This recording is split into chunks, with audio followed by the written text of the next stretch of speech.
In Japan, where emperors are held in divine esteem, one family's influence has been so monumental that it challenges the very bedrock of imperial power. Meet the Mitsui family, a dynasty whose story is not a chapter in a history book, but a living narrative that continues to shape Japan. Their extraordinary legacy, it prompts a question that's as intriguing as it is audacious. Could the Mitsuis actually be wealthier than the emperors they've historically served? Before we begin, please make sure to give this video a thumbs up and subscribe to the channel.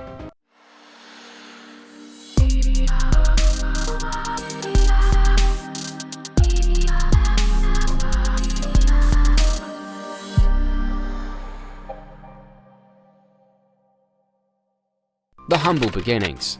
The story of the Mitsui family starts with a bang. Picture this. Mitsui Echigonokami Takayasu, a samurai commander in Namazue, Shiga Prefecture, loses a battle against Nobunaga Oda in 1568. His lord is defeated, and he becomes a ronin, a samurai without a lord. What's a samurai to do when he's lost it all? Takayasu made a daring move. He relocated to what is now known as Ise in Mie Prefecture. It was a fresh start, a new chapter. Then, in 1622, Takatoshi as an adult moved to Edo, now Tokyo, to help his brother's work. But then, in a twist of fate, he returned to his birthplace at the age of 28 to care for his ailing mother, Shuho. Ah, the love for a mother, a theme as old as time. In 1673, Takatoshi made another bold move. He traveled back to Edo and opened a textile store named Ekigoya, which later became Mitsukoshi.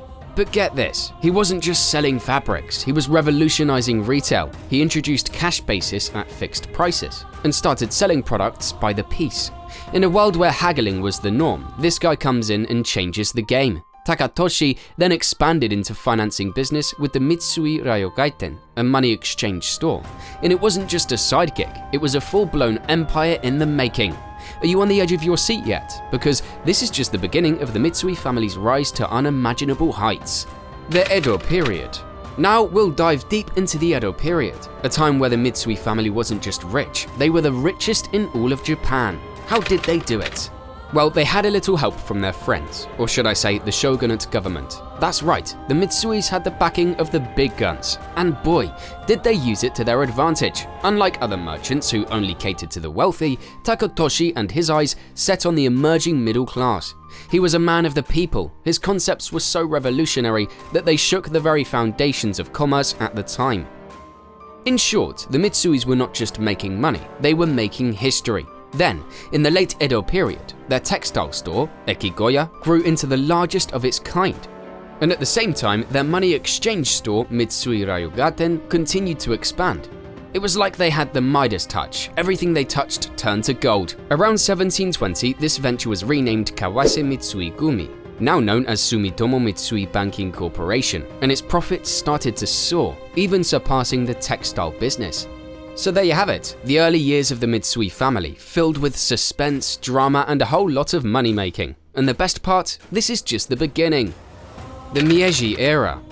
As the Meiji Era unfolds, Japan is welcoming global influences, and the Mitsui family is at the forefront. They're not just your average wealthy clan, they're the ultimate chameleons, adapting and thriving in any situation. They were the backbone of the early Meiji government, thanks to their long history and early accumulation of wealth. They were also supporting the Meiji revolutionaries, who topped the ancient Tokugawa military regime. Talk about playing both sides. They even supported the Manchu dynasty in China while channeling money and arms to the democratic movement of Sun Yat-sen. They were so dedicated to fairness that they even subsidized an ultra-nationalist secret society that later assassinated their business's prime minister. It's like something out of a spy thriller. And just when you think they couldn't get any more audacious, they go ahead and open their doors to international business. With a ready supply of cheap labor and experience in trade, Mitsui Bussan became the prototype of the large family financial cliches, or zaibatsu, that turned Japan into an industrial powerhouse.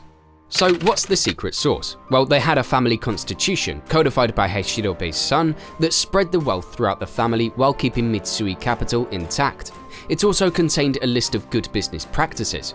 Haishirobe told his progeny to keep an eye on the young men and train promising candidates for management positions, and they listened. They always followed the precept, never forget the kindness of the honorable men in power with a vengeance. Modern times. The Mitsui family's rollercoaster ride isn't over yet. Now, when World War II ended, the Mitsui family was stripped of its holdings, but did they fade into obscurity? No way. They bounced back. And how? You see, the Mitsui family had always been ahead of the curve. They were the ones who taught capitalism to a reluctant Japanese aristocracy. And now they were about to teach the world a lesson in resilience.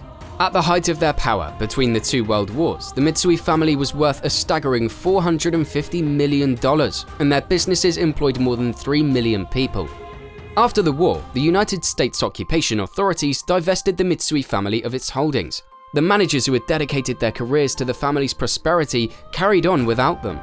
And when the Korean War presented the United States with the need for an integrated Japanese economy, it was these competent men who created the new conglomerates in the image of the old Zaibatsu.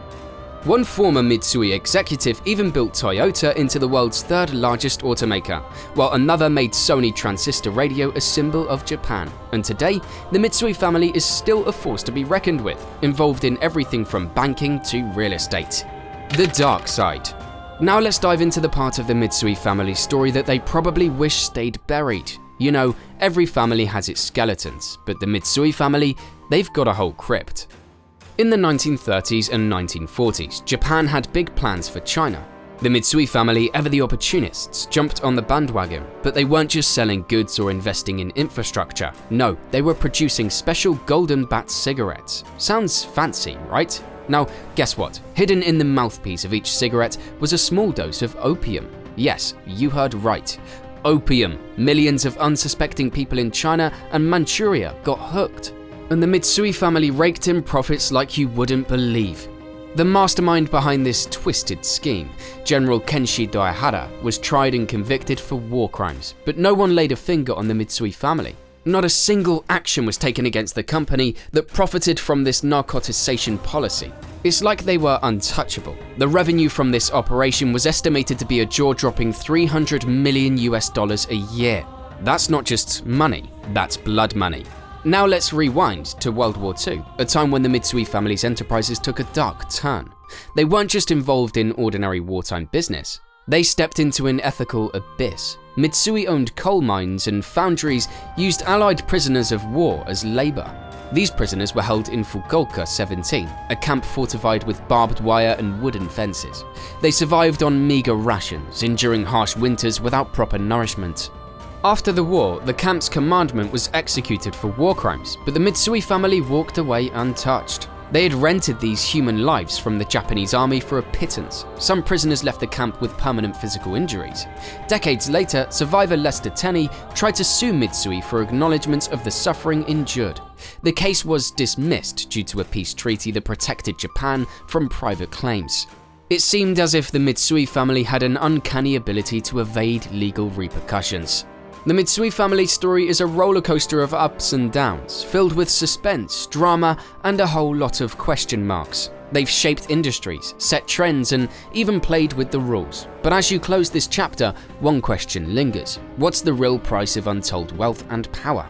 Is it worth the shadows it casts? Think about it. If you liked the video, please consider subscribing and sharing so we can keep bringing more content like this. See you next time.